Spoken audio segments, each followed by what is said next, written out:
రఫీ గారు ఉన్నారు, తెలంగాణ ఉద్యమకారుడు. తెలంగాణ ఉద్యమంలో ఆయన కీలక పాత్ర పోషించారు. ప్రెజెంట్ ఆయన సినిమా ఇండస్ట్రీలోనే ఉన్నారు. మాట్లాడదాం. నమస్తే రఫీ గారు. నమస్తే. సో మీకు ఎట్లా అనిపించింది నిన్న ఎన్టీఆర్ విగ్రహావిష్కరణలో రేవంత్ రెడ్డి మాట్లాడింది? ఆయన అంబేద్కర్, ఇందిరాగాంధీ తర్వాత ఎన్టీఆర్ఏ అన్నారు. సో అందుకే నేను ఎన్టీఆర్ విగ్రహాన్ని అమీర్పేట్ చౌరస్తాలో మైత్రివనం దగ్గర ఆవిష్కరించిన, సంవత్సరం తిరిగే లోపు పెడతా అని చెప్పిన, ఎవరు అడ్డుకున్నా సో అడ్డుకుందామని ప్రయత్నం చేశారు, పెట్టడం జరిగింది అని. సో ఆయనే మాకు స్ఫూర్తి అంటున్నారు. అయితే అక్కడ క్లారిటీ ఏంటంటే మొట్టమొదటిసారి కాంగ్రెస్ పార్టీ మహానాడు సెలబ్రేట్ చేసుకున్నట్టు ఉన్నది. టీడీపీ సెలబ్రేట్ చేసుకుంటది మహానాడు. చంద్రబాబు నాయుడు నిన్న సెలబ్రేట్ చేసిండు ఆల్రెడీ. అయితే చంద్రబాబు నాయుడు కాంగ్రెస్ ముసుగులో తెలంగాణలో కూడా మహానాడు సెలబ్రేట్ చేసుకున్నారు. ఇప్పుడు మహానాడుల మెయిన్ ఐకాన్ ఎన్టీఆర్నే వాళ్ళు కొలుస్తారు. అక్కడ ఎన్టీఆర్ అనుకుంటేనే మహానాడు జరుగుతుంది. సేమ్ అదే ఇక్కడ కూడా జరిగింది. అయితే నాకు ఒకటి విచిత్రంగా అనిపిస్తుంది. కాంగ్రెస్ టీడీపీ మహానాడు అనాలా, రేవంత్ టీడీపీ మహానాడు అనాలా? కాదు, అది టీడీపీ మహానాడే.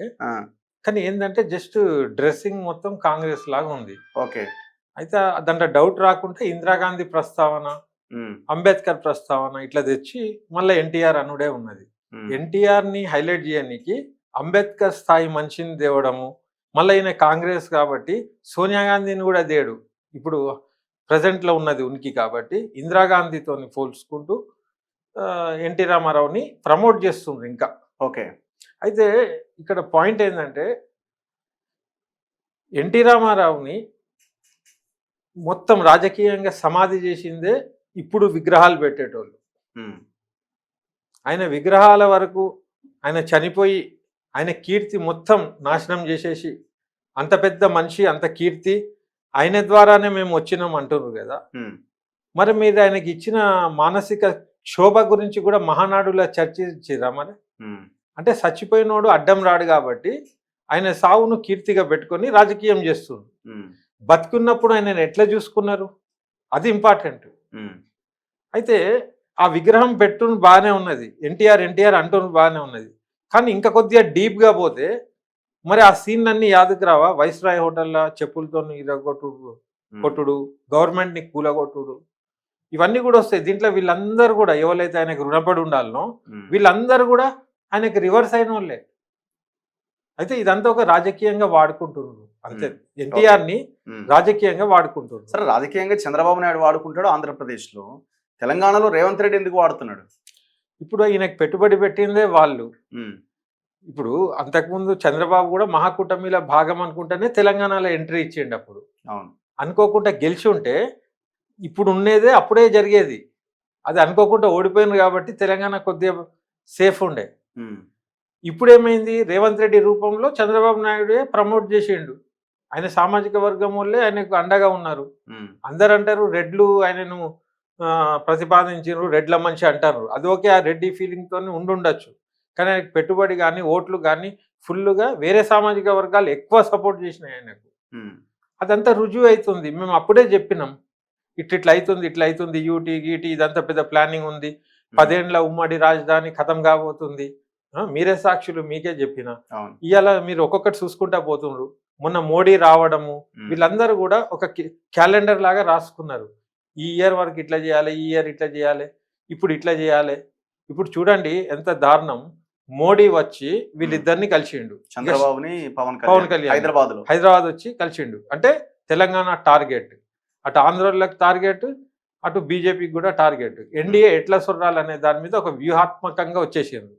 అక్కడ పబ్లిక్కి కూడా చెప్పకనే చెప్పేసిండ్రు. ఏమని? ఈ ముఖ్యమంత్రి కూడా మావాడే అని నవ్వుకుంటా బాగా కాన్ఫిడెన్స్ తో చెప్తూ ఉంటే ముఖ్యమంత్రి కూడా కిలకిలా నవ్వుకుంటూ అవును ఇప్పుడే ఎందుకు చెప్తున్నావు, సరే సరే ఓకే అని ప్రపోజల్ ఇస్తే ఆయన ఆల్రెడీ చెప్పింది కదా, నాకు గిరాకీ చాలా ఎక్కువగా ఉంది, అందుకే నాకు అంత డిమాండ్ ఉంది కాబట్టి ఆయన రమ్మన్నాడు. అవును, ఆయనకి ఐడియాలజీ లేదని ఆయన చెప్పుకున్నాడు. నేను అమ్ముడు పోయేటోని కొనేటోని, నన్ను ఎవడైనా కొంటారు, బజార్లో సరుకును నేను చౌరస్తా మీద నిల్చుంటా, ఎవడైనా కార్లు ఎక్కించుకొని పోవచ్చు అన్నట్టే కదా. అటు మోడీ అయినా తీసుకుపోవచ్చు, చంద్రబాబు తీసుకోవచ్చు, నాకు ముఖ్యమంత్రి పదవి ఇచ్చి నాకు పైసలు వచ్చేటట్టు చేస్తే చాలని చెప్పకనే చెప్తుండే ఆయన. మనం ఏమంటలేము ఆయన చెప్పిన మాటలే కదా, డిమాండ్ అండ్ సప్లై, నాకు ఇంత వాల్యూ ఉన్నది అంటున్నారు. మరి ఈ ఇంత వాల్యుబుల్ మనిషి రాహుల్ గాంధీకి ఉండాలి ఇప్పుడు. ఏమని? ఇంత వాల్యుబుల్ మనకు అవసరమా? గింత వాల్యూని మనం ఏడమోయగలుగుతాం అనేది ఆయనకు ఉండాలి. కానీ ఏం లాభం, ఇప్పుడు ఏం డిస్టర్బ్ చేసినా డిస్టర్బ్ అవుతుందని వాళ్ళు వదిలేసుకున్నారు దీన్ని. కానీ ఈ వదిలేసుకునే క్రమంలో కాంగ్రెస్ మహానాడు చేసే పరిస్థితికి వచ్చేసింది. ఇట్లనే వదిలేసుకుంటా పోతే రేపు సోనియా గాంధీ బొమ్మ, రాహుల్ గాంధీ బొమ్మ పోయి ఆడ లోకేష్ బొమ్మ, చంద్రబాబు బొమ్మ కూడా గాంధీ భవన్లో రావచ్చు రేపు, మనం చెప్పలేం. కాబట్టి ఏంటంటే ఈ చాలా చాకచక్యంతో వెళ్ళాల్సిన సమయం ఇది. నిజంగానికి తెలంగాణకు ఇప్పుడు చాలా గడ్డు కాలం ఇది, చాలా ఎగ్జామ్ కాలం ఇది. ఎందుకంటున్నా అంటే ప్రజలందరూ కూడా కేసీఆర్ని నమ్మినరు, ఆయనను ఒక ఐకాన్ అనుకున్నారు. 10 ఏళ్ళు ఆయనకు అవకాశం ఇచ్చిండ్రు. కేసీఆర్ ఏం చేసిండు, ఆ 10 ఏళ్ళ అవకాశాన్ని తెలంగాణ వాదాన్ని, తెలంగాణ స్టాల్వర్ట్లను, తెలంగాణ తనాన్ని విపరీతంగా ప్రమోట్ చేసి ప్రతి చోట తెలంగాణ అనేది వ్యాపింపజేయనుండే.